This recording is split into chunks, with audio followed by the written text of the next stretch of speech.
Hello दोस्तों, नमस्ते, राधे राधे। मैं आपकी साधना दुबे आज आप सभी के सामने एक बेटा विवाह लेके गीत लेके आई हूँ। दोस्तों, आप लोग सुनिए, सुन के आनंद लीजिए। अपनी छोटी बहन को अपना दुलार प्यारा आशीर्वाद खूब ढेर सारा दीजिए हमारे इस गीत पे। आइए देर न करते हुए बेटा विवाह गीत प्रस्तुत करती हूँ। बरह बरिसवा क दुलहे कवन राम, दुलहे कवन राम ठाढ़। बरैनिया के दुकान रे ललन वायर ठाढ़। बरैनिया के दुकान रे ललनवा। पाछ उलटी जब चितवई बरैनिया, जब चितवई बरैनिया। अरे दुलहे कवन राम ठाढ़ रे ललनवा। अरे दुलहे कवन राम ठाढ़ रे ललनवा। किया तू लेबे दुलहे खैरा सो पड़िया, अरे खैरा सो पड़िया। अरे किया रे मघैया ढोली पान रे ललनवा। अरे किया रे मघैया ढोली पान रे ललनवा।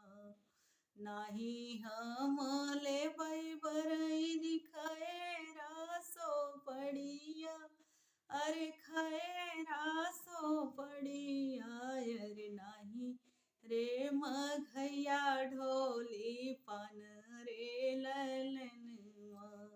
हम त लेबै बरैनियवा धसिनोरवा। अरे सीता के बियाहने के जब रे ललनवा। अरे सीता बियाहन जब रे ललनवा। अरे अवध सिनोरवा राम लेवही न पाए, नी लेवही न पाए। नी दहिने बाए होई गई छिकी रे ललनवा। अरे दहिने बाए होई गवा छिकी रे ललनवा।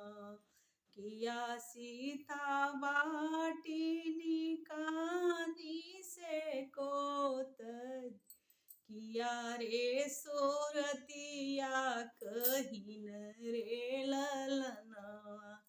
अरे किया रे सूरतिया कहीन रे ललनवा। किया उनकर बाबा दहेज नाही देई है, दहेज नाही देई है।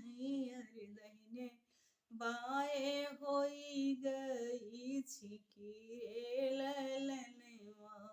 अरे दहिने बाए होई गई छिकी रे ललनवा। नाही सीता बाटी निकानी से कोतरी, नाही रे सूरतिया कहीन रे ललनवा। अरे नाही रे सूरतिया कहीन रे ललनवा। सीता के बाबा दहेज खूब देई है। अरे सीता दुई जिया के चाँद रे ललनवा। अरे सीता दुई जिया क चाँद रे ललनवा। सगुन सगुन छिकी भई मोरे दुलहे। अरे सीता दुई जिया क चाँद रे ललनवा। अरे सीता दुई जिया क चाँद रे ललनवा। धन्यवाद दोस्तों। यह बेटा विवाह गीत आप लोगों को जैसा लगे कमेंट में ज़रूर बताइएगा।